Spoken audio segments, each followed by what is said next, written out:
Karen let her HOA friends picnic on my farm, so I released my bulls. You should have seen her face when those bulls came charging, I chuckled, leaning against my fence as Sheriff Thompson shook his head. Victoria Lancaster learned a valuable lesson about trespassing that day. And yet, the sheriff sighed, pointing to the bright orange citations now covering my freshly painted fence. She's still causing you trouble a year later. The bull incident, as locals called it, had become legend in our small town. Victoria and her HOA cronies had set up an unauthorized picnic on my farm, and I'd responded by releasing my bulls. The memory still brought a smile to my face, but now staring at these citations fluttering in the breeze, each one detailing a different violation of HOA codes, I knew Victoria was out for revenge. My farm wasn't even in their jurisdiction. "What do you think, Max?" I asked my farm dog, who sniffed disapprovingly at the papers. That's when I spotted it, a notice of compulsory acquisition. Victoria had convinced the town council to vote on rezoning my farm entrance for a community beautification project. This wasn't just harassment anymore. This was war. I tore down the notices, crumpling them into a ball before storming toward my truck. Max jumped in beside me, and we headed straight to Town Hall. Mayor Jenkins looked up from his desk when I slammed the zoning notice down in front of him. "Morning, Ethan," he said with a sigh. "I see Victoria's been busy." "This is illegal," I growled. "She can't just decide to take my land." "Technically, it's not illegal," he replied, removing his glasses. "The council voted 4-3 last night to consider the proposal." Consider or approve? It's complicated. Victoria's got 3 new members on her side. She's calling your entrance an eyesore and claims it diminishes property values. I felt my blood pressure rising. My family's owned this land for generations. Since when does an HOA dictate what happens outside their boundaries?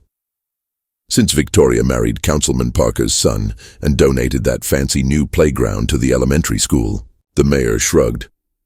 "Public hearings next Monday. You might want to prepare." I left fuming, barely noticing Mrs. Barlow from the county records office waving me down on the sidewalk. "Ethan, wait." She hurried over, clutching a folder to her chest. "I overheard. Victoria's been in my office all week looking through old property records." "Looking for what?" "Anything she can use against you. But I found something interesting." She lowered her voice. "The creek that runs along your eastern border?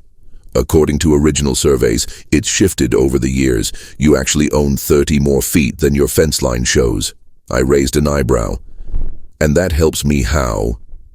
"Because Victoria's new community garden project, the one she's using to justify taking your entrance, is partially on that land that's legally yours." For the first time that day, I smiled, but my victory was short-lived. By Friday, orange survey markers appeared along my property line, and a crew in matching HOA-branded polos was measuring my fence. "What exactly are you doing?" I demanded, approaching their ringleader. The man barely looked up from his tablet. "Preliminary assessment for removal and beautification. This is private property." "Not for long," he smirked. "Ms. Lancaster sends her regards." That night I found my mailbox stuffed with formal complaints from neighbors I'd never even met. All HOA members, all using identical language about my deteriorating rural structures and untended agricultural eyesores. The next morning, a drone hovered over my pasture, photographing my property. When I tried calling the sheriff, I discovered he was out of town for a law enforcement conference. By Sunday, Victoria had erected a sign at the edge of town. "Coming soon, Willow Creek Gardens, a community beautification project," complete with a gaudy rendering showing my farmhouse entrance transformed into some kind of Victorian gazebo monstrosity. On Monday morning, I arrived at the public hearing to find the room already packed, mostly with faces I didn't recognize. Brought "In reinforcements from the city," whispered Ed, my lawyer, as we squeezed into the last available seats. Victoria's stacking the audience with HOA sympathizers from neighboring counties. Victoria stood at the podium in a tailored pantsuit that probably cost more than my tractor, presenting glossy slides of her vision. "This eyesore," she said, displaying a deliberately unflattering photo of my farm entrance taken during mud season, "is the first thing visitors see when approaching our charming community." Murmurs of agreement rippled through the audience. Our proposal simply reclaims 20 feet of roadside property for a welcoming garden with benches and informational plaques about our town's history. What she didn't mention was that those 20 feet included my main access road. When my turn came to speak, the crowd's cold stares made it clear they'd already made up their minds. I presented Mrs. Barlow's property records and the creek boundary evidence, but Victoria's lawyer immediately objected, claiming the documents needed verification. The council voted to continue the hearing in 2 weeks, pending expert review of the boundary claims. Outside, Victoria brushed past me with a smirk.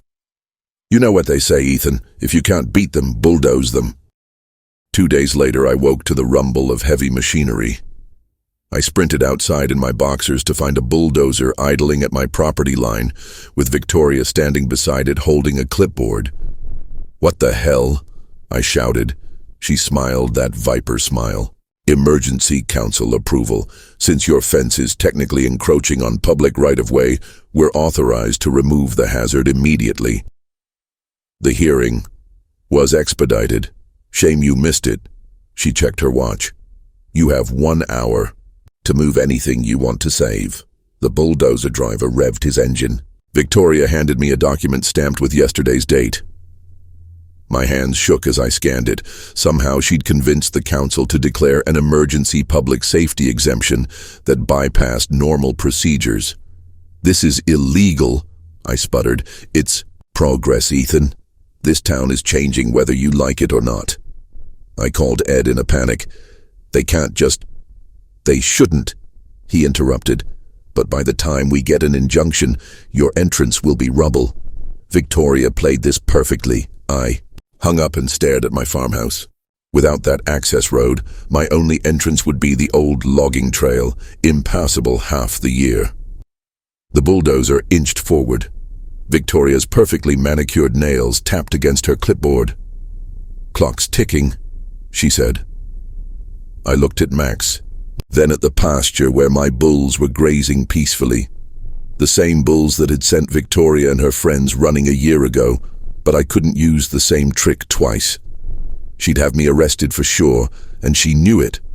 I was about to lose everything my grandfather had built, everything I'd fought to preserve. That's when Mrs. Barlow's car came flying up the road, skidding to a stop in a cloud of dust. She rushed out, waving papers. "Stop! I have the original county survey," she shouted, out of breath, "and proof that Victoria falsified documents." Victoria's smile faltered. Just slightly, but enough. I suddenly realized this wasn't just about beautification or property values. This was personal revenge, and she was willing to break the law to get it. Victoria snatched the papers from Mrs. Barlow's hands. "This changes nothing. We have council approval." "For a project based on fraudulent documentation," Mrs. Barlow shot back. "I've already called Sheriff Thompson. He's on his way back from the conference." The bulldozer driver cut his engine, clearly uncomfortable with the situation. "Keep going," Victoria ordered him. When he hesitated, she pointed at the approval document.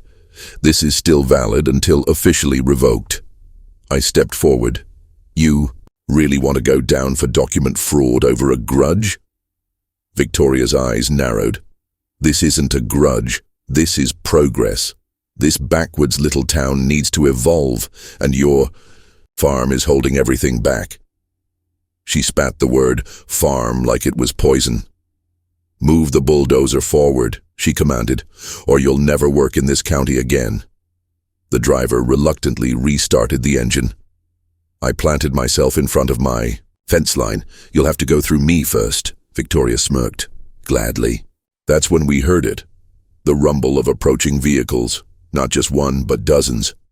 A convoy of trucks, tractors, and farm equipment crested the hill, heading our way. What the... Victoria's confident smile wavered. Leading the parade was Sheriff Thompson's cruiser, lights flashing. Behind him, practically every farmer in the county, people I'd known my whole life, some I barely talked to, others I'd had disagreements with, all rolling in with determined expressions. The convoy pulled up in a semicircle around the bulldozer. Sheriff Thompson stepped out, followed by Mayor Jenkins. "Morning, Ethan." The sheriff nodded. "Mrs. Barlow called me. I made a few calls of my own. Old Mr. Peterson, who'd once threatened to shoot me over a property line dispute, climbed down from his ancient tractor. Heard you had HOA trouble, Carter."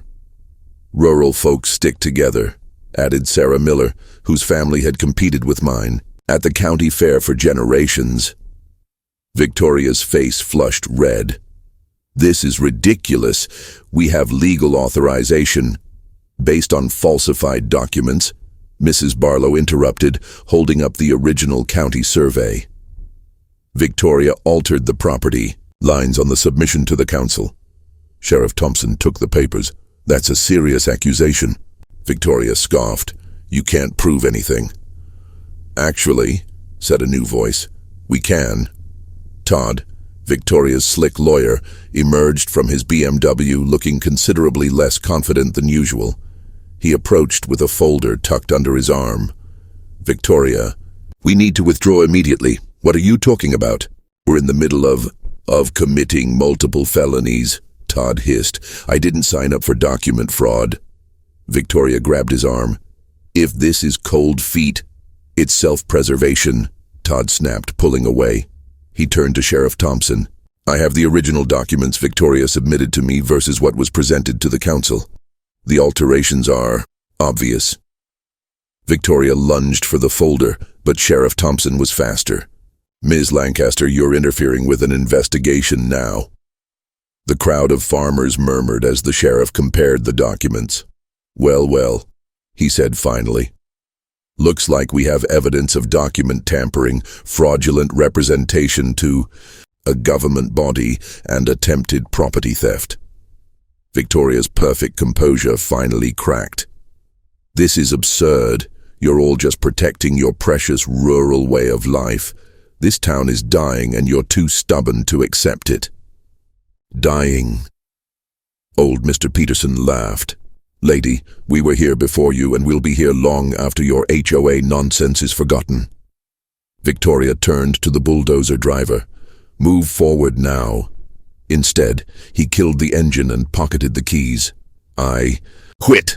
Sheriff Thompson placed a hand on Victoria's shoulder. "Ms. Lancaster, you're coming with me to answer some questions." Victoria shrugged him off. "My husband's cousin is the district attorney. Nothing will stick, and you know it." Mayor Jenkins stepped forward. "Maybe not, but as of this moment, I'm issuing an emergency injunction against all HOA activities pending a full investigation, and you're removed from the town council liaison position." "You can't do that." "Watch me," the mayor replied, then turned to address the crowd. "In light of recent events, I'm calling for a special town meeting tonight to reverse all zoning changes approved in the last month." A cheer went up from the farmers. Victoria's face contorted with rage. She looked around frantically, then spotted my bulls grazing peacefully in the distance. "You think you've won?" she snarled at me. "You humiliated me once with those animals. I spent a year planning my revenge, and you think some small-town solidarity will stop me?" She marched toward her luxury SUV, yanked open the door, and pulled out a bullhorn. "Victoria," Todd cautioned, "don't make this worse." She ignored him, stalking toward my pasture with purpose. "What's she doing?" Sheriff Thompson asked. I suddenly realized her plan. She's going to spook my bulls, try to cause the stampede she accused me of last time. Before anyone could react, Victoria reached the fence and raised the bullhorn. I raced toward her, but I was too far. She pressed the siren button, sending a piercing wail across my property. The bulls looked up, startled, but instead of charging, they simply stared at her, then lowered their heads and continued grazing.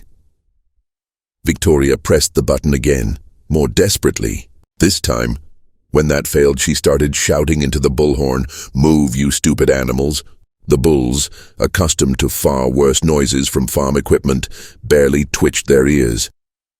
The gathered crowd began to laugh, a ripple becoming a wave. Victoria's face turned from red to purple. She threw down the bullhorn and, in a final desperate act, climbed over my fence. "Victoria, stop!" Todd shouted, but she was beyond reason, stomping toward the nearest bull, waving her arms wildly. The bull, a gentle giant named Ferdinand, lifted his massive head and regarded her with bovine indifference. When she got within a few feet, stomping and yelling, Ferdinand simply turned and ambled away, his massive rump presented to her in what looked remarkably like dismissal. The crowd's laughter doubled. Someone started filming. "That's internet gold right there," chuckled Sheriff Thompson. Victoria finally admitted defeat, slinking back over the fence as Sheriff Thompson escorted her to his cruiser. The bulldozer driver quietly removed his machine while the crowd of farmers celebrated. That evening, the town held its emergency meeting. The council voted unanimously to invalidate Victoria's project and launch an investigation into HOA overreach. Victoria's husband, publicly humiliated by her arrest, announced his resignation as HOA treasurer the following day. 2 weeks later, I was repairing the fence Victoria had tried to bulldoze when Mayor Jenkins pulled up. "Thought you'd want to know," he said, leaning against his truck. "Victoria's moving back to the city. Seems rural life no longer suits her aspirations." I hammered in a nail. "Can't say I'm heartbroken. The HOA's been reorganized too. Mrs. Barlow's running it now, says her first order of business is to establish clear boundaries between town and farm properties." I nodded appreciatively. "That's progress I can support." As the mayor drove away, I surveyed my land, still intact, still mine. Ferdinand and the other bulls grazed peacefully in the distance, unwitting heroes in our small-town drama. Some folks weren't meant for country living. Victoria had learned that lesson twice now, first with a stampede, then with the quiet dignity of a community that knew its true values. Willow Creek Farm would stand for another generation, bulls and all.